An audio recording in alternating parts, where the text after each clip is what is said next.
দৃষ্টান্ত হিসেবে বলতে হয় সেই যে এই সমস্ত আইনের দ্বারা মূল করে গেছে এগুলো তাদের মরহুম নেতা বঙ্গবন্ধু শেখ মুজিবুর রহমান সাহেব, ওনার স্ত্রীর নাম ফজিলতুন্নেসা মুজিব, যখন বিয়ে করছে বয়স তখন 14 বছর। যখন তার গর্ভে তার প্রথম সন্তান মেয়ে আসছে তখন তার বয়স 18 বছর হয় নাই।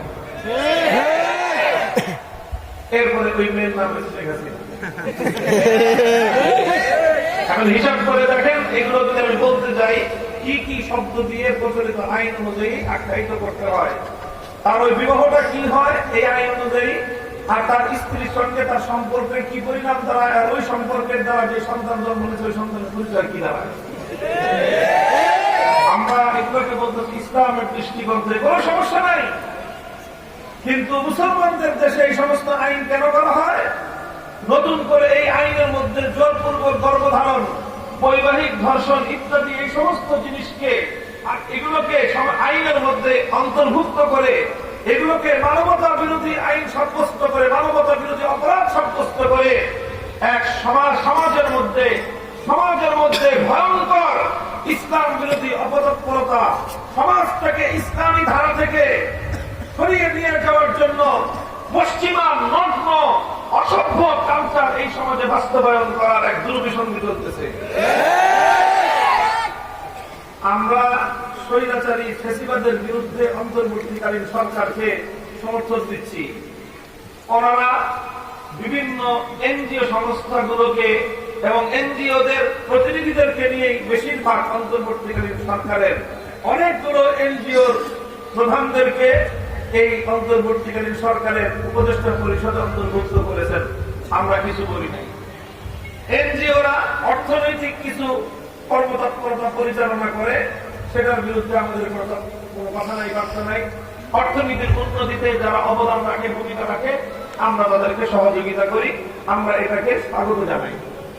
কিন্তু অর্থনৈতিক উন্নতির আড়ালে আমার সমাজে সমকামিতাকে বৈধতা দেওয়ার চেষ্টা করা হবে, বৈবাহিক ধর্ষণের নাম আখ্যায়িত করে ঘরে ঘরে দিনদার স্বামী স্ত্রীর সম্পর্ককে ধর্ষণ নামে আখ্যায়িত করে সমাজে অবৈধ ব্যভিচারকে বৈধতা দেওয়ার সার্টিফিকেট দেওয়ার অধিকার আমরা কাউকে দেব না। মুহতারাম হাজিরিন, ব্যাপারটা খুবই ভয়াবহ। ইসলাম ধর্ম পরিষ্কার বলেছে, কোন মুসলিম নারী কোন অমুসলিম পুরুষকে বিবাহ করতে পারবে না। কোন মুসলিম নারী কোন অমুসলিম পুরুষের সাথে তার বিবাহ বন্ধন বৈধ নয়। হ্যাঁ, মুসলিম পুরুষ অমুসলিম নারী বলতে যদি আহলে কিতাব হয়, কোরআনের পূর্ববর্তী আসমানি অন্য কোন কিতাবের যদি অনুসারী হয়ে থাকে, কিন্তু সে কোরআনের উপর ঈমান আনে নাই, যার কারণে সে ঈমানদার না, মুমিন না, মুসলমান না, কিন্তু পূর্ববর্তী অন্য কোন আসমানি কিতাব মানে, এই ধরনের আহলে কিতাব মেয়েদেরকে বিয়ে করার বৈধতা ইসলাম দেখেছে। কিন্তু কোন মুসলিম নারীর জন্য কোন আহলে কিতাব পুরুষের কাছে বিবাহ বন্ধন বৈধ রাখে নাই। আন্তঃধর্মীয় বিবাহ বৈধতার নাম দিয়ে যদি কেউ ইসলাম যেই বিবাহকে বৈধ রাখে নাই, ওই ধরনের সম্পর্ককে বিবাহ নাম দিয়ে কেউ যদি দাম্পত্য সম্পর্ক করতে চায়, এটা কোনদিন বৈধ দাম্পত্য হবে না, এটা প্রত্যেকটা কার্যকলাপ হবে ব্যভিচার। শেখ হাসিনার ভাগ্নি টিউলিপ একটা খ্রিস্টান ছেলেকে বিয়ে করছে। ইসলাম ধর্ম অনুযায়ী সম্পূর্ণ হারাম, তাদের প্রতিটা সম্পর্ক ব্যভিচার। কোন এটার মধ্যে ভিন্ন কোন ব্যাখ্যার কোন সুযোগ নেই। এই ধরনের আন্তঃধর্মীয় বিবাহের নামে ব্যভিচারকে সমাজে বৈধতা দেওয়া হচ্ছে।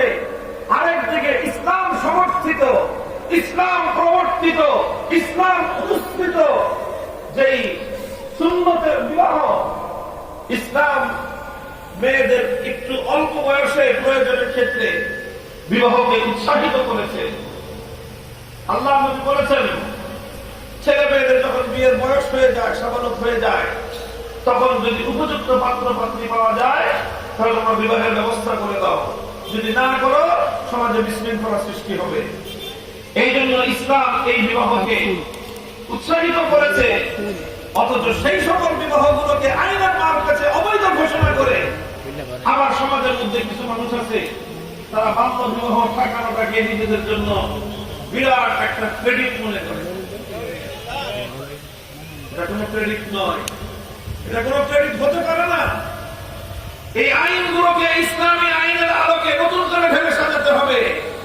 আমরা বলি না, এই মুহূর্তে আমরা আপনাদের কাছে এতটা আশা করি না যে আপনারা পূর্ণাঙ্গ ইসলামী শরিয়া বাস্তবায়ন করবেন, তবে এতটুকু তো আমরা অবশ্যই আশা করব যে শরিয়া বিরোধী, শরিয়ার সাথে সরাসরি কন্ট্রাডিক্টেড এবং সাংঘর্ষিক কোন আইন বাংলাদেশে থাকতে পারবে না। এটা বাংলাদেশের মুক্তিযুদ্ধের কমিটমেন্ট। 1971 সালে যে মুক্তিযুদ্ধ হয়েছিল, সেই মুক্তিযুদ্ধ কেন হয়েছিল?